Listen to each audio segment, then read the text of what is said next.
Big pass 8 தற்போது 90 நாட்களை கடந்து இறுதி கட்டத்தை எட்டியிருக்கிறது. நேற்று ராணோ பிக் பாஸ் வீட்டிலிருந்து வெளியேறினார்.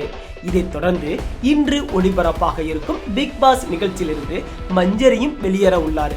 இந்த 8வது சீசன்ல இது 4வது முறையாக நடக்கும் டபுள் எலிமினேஷன் ஆகும். இந்த வாரம் ராணோ மற்றும் மஞ்சரி வெளியேறிய நிலையில மீதம் 8 போட்டியாளர்கள் பிக் பாஸ் வீட்டுக்குள்ள இருப்பாங்க.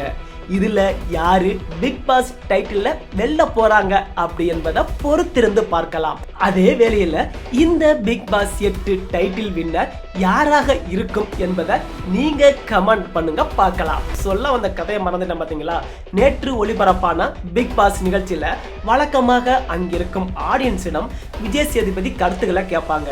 அது உங்களுக்கும் தெரியும். அந்த வகையில தான் பார்வையாளர்கள் பக்கம் திரும்பி பார்க்கும்போது கூட்டத்தில் விஜய் சேதுபதி நண்பர் அமர்ந்திருந்தாரு. அவரை கண்ட விஜய் சேதுபதி மிகவும் சகசமாக சற்றும் யோசிக்காமல், டேய் மச்சான், நீ எங்கடா இங்க, ஒரு வார்த்தை கூட சொல்லாம வந்திருக்கிற என்று கேட்டாரு. சக பார்வையாளர்கள் அதிர்ச்சியில் உறைந்து பார்த்து கொண்டிருக்கும் போது அவன் என் வகுப்பு தோழன் என்று மற்றவர்களிடம் அறிமுகப்படுத்தினார். பின்னர் அவரின் குடும்பம் குறித்தும் கேட்டறிந்தார். அவர்களிடம் மிகவும் நகைச்சுவையாக உரையாடிய விஜய் சேதுபதி, நிகழ்ச்சி முடிந்ததும் சந்திப்போம், உட்கார்ந்து நிகழ்ச்சியை பாருங்க என கூறினார்.